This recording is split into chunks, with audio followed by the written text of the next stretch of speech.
I was raised as a Christian, and I was a very devout young man. But I cannot say that even at my most devout, it occurred to me that God needed protection from the laws of the United States or any other country of his reputation from people who wanted to say bad things about him. I think that it's reasonable to regard blasphemy as a sin, but it's not reasonable to think that any government is in a good position to protect God, to protect the Creator, by making blasphemy a crime against the laws of any country. Yes, I worry about a situation where an international governmental organ like the UN takes it on itself to wade into these nebulous areas. Many countries already have laws about hate preaching, and I think that's already enough to guide the citizens about what is required for harmonious existence.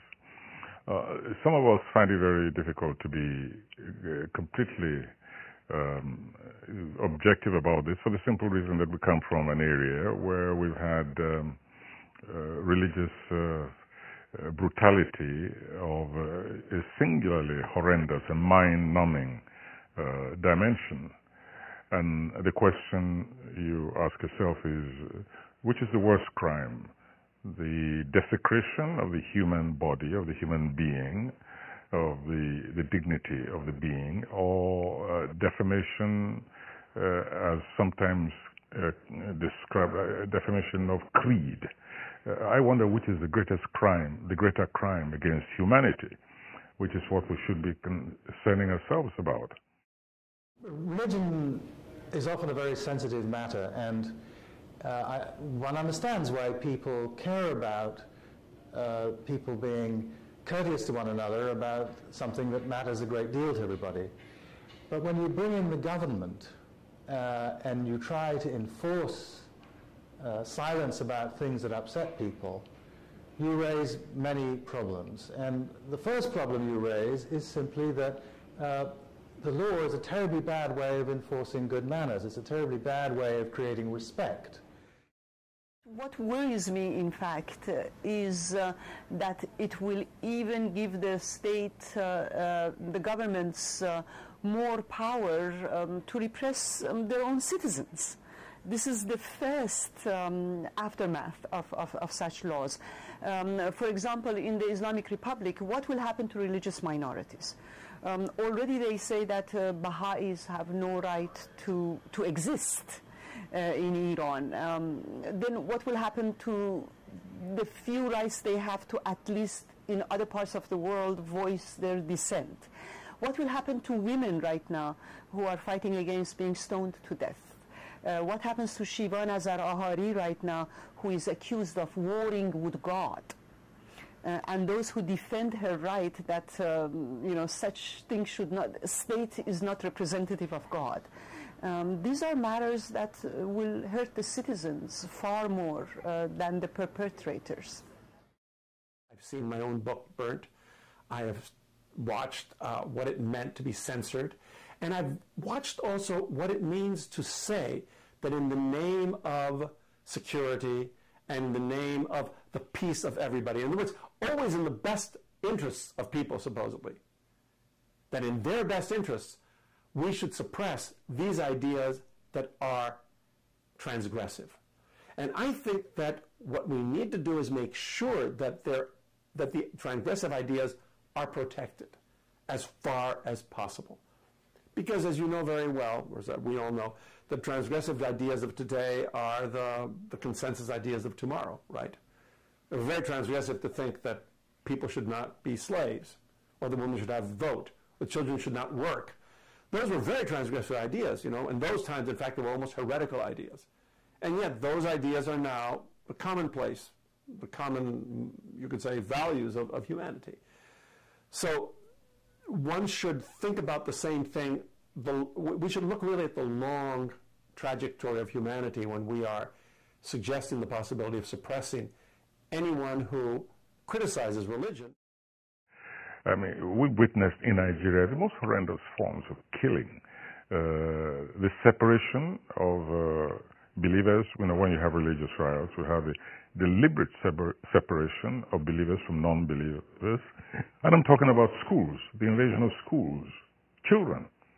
They're made to recite, they cannot recite a particular portion of this religion or that, and they're taken to one side and slaughtered. It reminds you of horrors of pogroms which have been going on through time immemorial in the world. And when you criticize such conduct, you're told that you desecrated, you blasphemed against religion. Now, humanity, and that means the human community, just has to make up its mind, has to somehow find a way to demarcate the falsity of claims to the genuine respect for religions.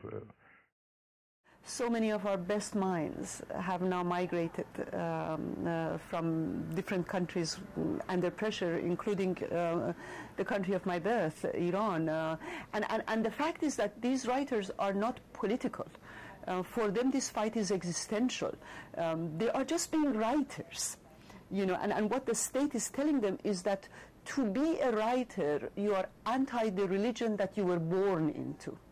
So what they are targeting, unlike this mythology that they are defending Islam, they are in fact targeting religion itself.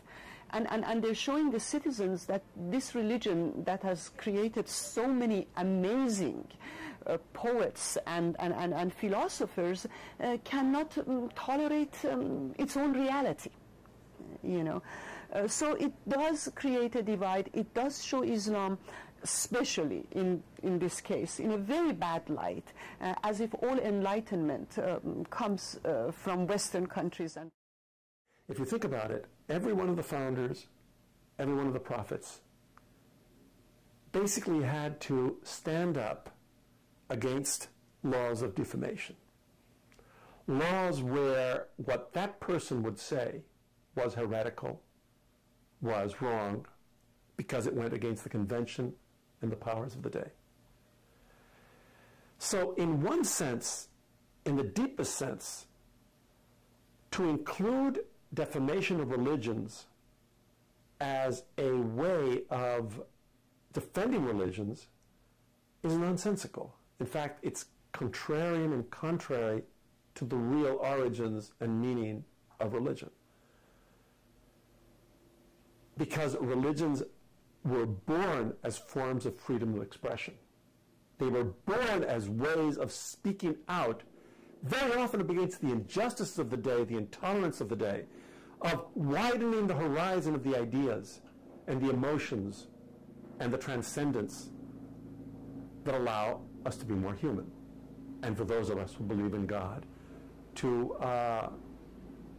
contact that deity or those deities. But to repress those who would speak out either inside religions or outside religions, I think is a blasphemy against those who prophesied a better humanity for us all.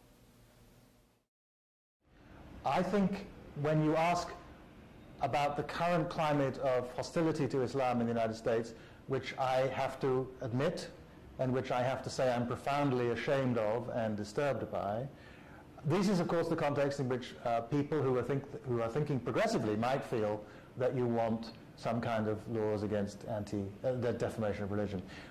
But what would actually happen if we had such laws? Suppose they were used against the people who have actually been fomenting this Islamophobia from the top, senior politicians in the Republican Party, popular conservative hosts on television and on the radio. We know exactly what would happen if they were prosecuted in these ways. They would be turned into martyrs of free expression.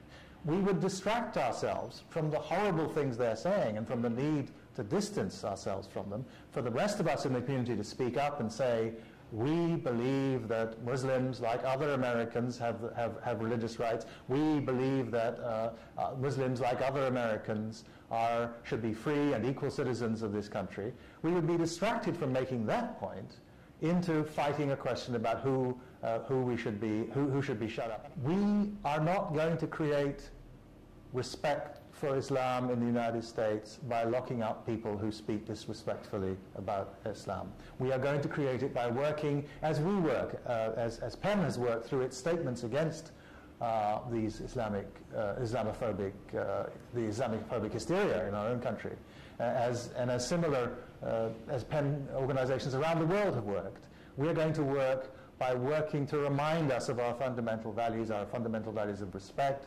our fundamental values of the equal dignity of all human beings, whatever their religion, whatever their gender, whatever their nationality. And that work, far from being advanced by having a state prosecutor on your side, I believe would be severely retarded. I'm not a religionist, but I do respect, I do appreciate the spiritual dimension of humanity that leads to the formation of religion. But since you have so many religions in the world, and there's only one humanity, both in terms of physiological claims as well as by United Nations Charter, the one humanity and the fundamental claims of humanity have to take precedence over the conflicting claims of religion. I think that is my own personal credo.